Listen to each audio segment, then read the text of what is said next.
Mga kasayan, maglalagay tayo ng passing light sa Rusi TC125. Kasayan, no? Wala pa. Ito ang pinaka main formula natin ng pagpa-passing light. Ito siya. Tukan mo yung diode natin.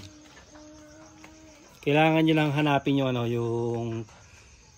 yung kulay gray, yung lining na gray. Ayan siya. Yan yung ilalagay natin pamblock ng ilaw.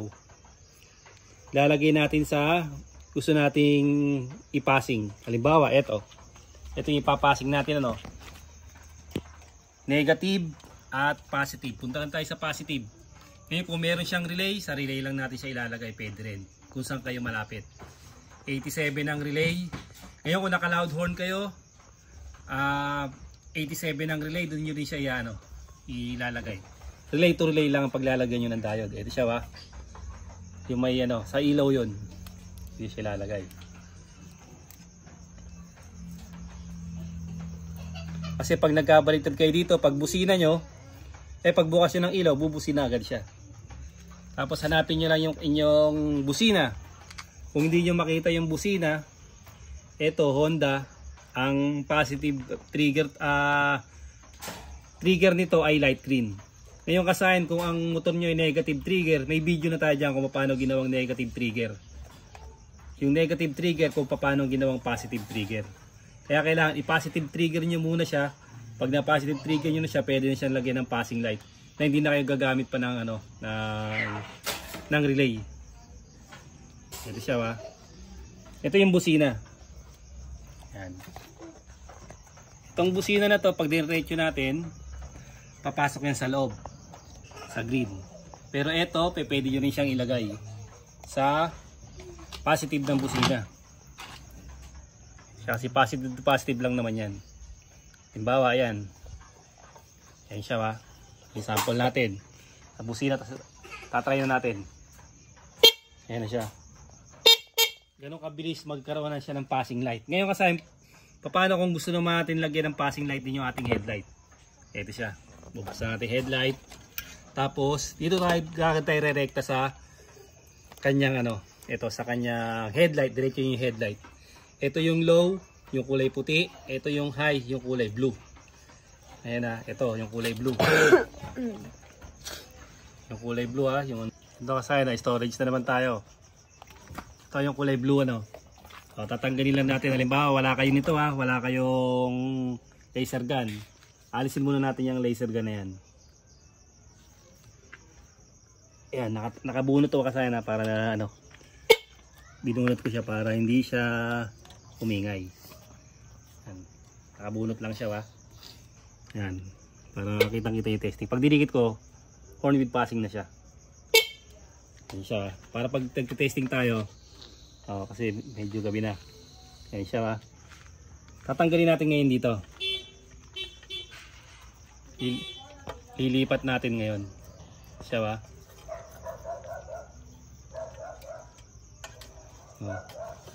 Ayan, may bumusina. Hindi tayo yung bumusina iba yung kasayan.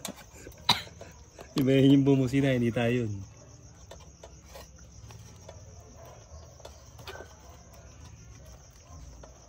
Halimbawa, wala kayong laser gun o mini driving light. Ito yung blue. Umpisahin muna natin sa dito sa low o white, kulay white. Ganun pa rin, hanapin natin yung gray na may may lining na gray may line siya na gray.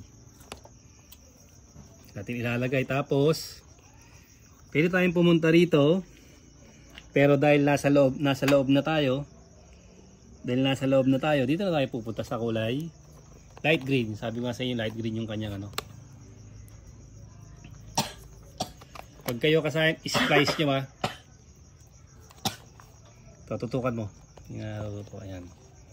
Splice nyo lang kasayan pag kayo yung para kapit na kapit. Ito lang to, tutorial lang to.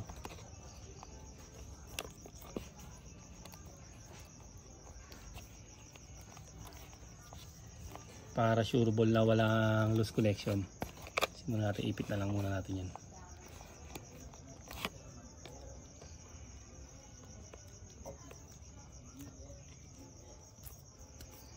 Mamimili kayo. Ito nakalagay ito ngayon sa low. Sa low muna tayo. Tingnan natin kung dumikit na. Yan, dito tayo sa low. Ito siya. Ito yung passing natin pag nag-low. Yan ha. Horn with passing to kasayan ha. Kumbaga sinilent lang natin. Yan, tapos lipat naman na, kung naka-ano pala tayo, kung nakalimbawa naka-high tayo. Naka-low. O, hindi siya magpapassing nga, naka-low. I-high natin. Hindi rin siya magpapassing.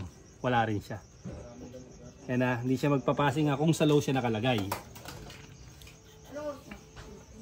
Kung sa low siya nakalagay, hindi siya magpapassing. Hindi siya nagpassing sa low, hindi rin siya nagpassing sa high. Sa high naman natin siya ilalagay. Nagpapassing lang siya kasi pagpatay yung ano. Pagpatay yung ilaw. Sa low nakalagay. Ngayon sa high naman tayo.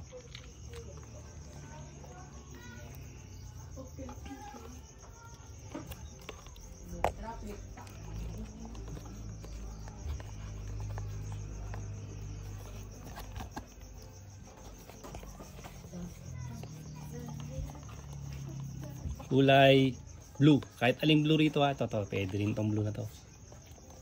Kahit aling blue yung paglalagyan, pwede. Basta yung ano nyo, yung lining na gray, doon siya nakaano sa ilaw.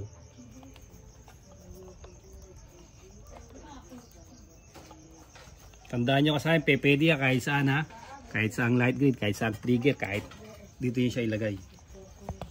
Pwede yan. Kahit doon sa pinaglagyan natin, kahit dyan pwede. Nasa ano na tayo ngayon? Ang passing na natin nasa ano, nasa high na tayo pero dilaw pa rin ang nagpapassing.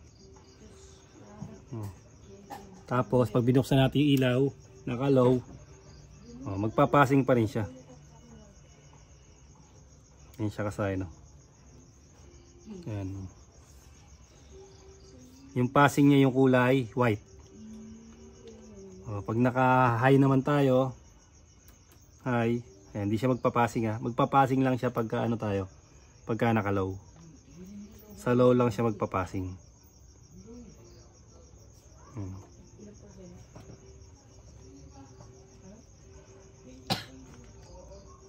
Ganun lang kasayan yung pag ano ng passing light paglagay. Ang hanapin niyo lang diyan yung positive ng yung trigger ng busina o positive, tapos yung ano yung paglalagay niyo na ilaw na pwede niyo pagpilian sa high, sa low, mini driving light, laser gun, ganun lang. Kung halimbawa naman mini driving light na 4 wires, wala na kayong gagamiting diode. Hindi niyo kailangan maglagay ng diode pagka ganun ang paglalagay niyo. Kasi kasayan, ano na siya, may extra na siyang wire, high and low, tapos plus yung combination. Gamitin niyo yung combination para hindi niyo na kailangan hindi niyo na kailangan pang gumamit ng diode. Hindi katulad dito, kailangan natin ng diode kasi wala siyang pang combination. Ayan siya kasaya na horn with passing yan ha. Yan, inino na natin, tinusok na natin. Ano? Ganun lang kasayan yung paglalagay ng passing light. Kahit anong ilaw pwede yan. Hanggang dito na lang mga kasayan. Salamat sa panonood.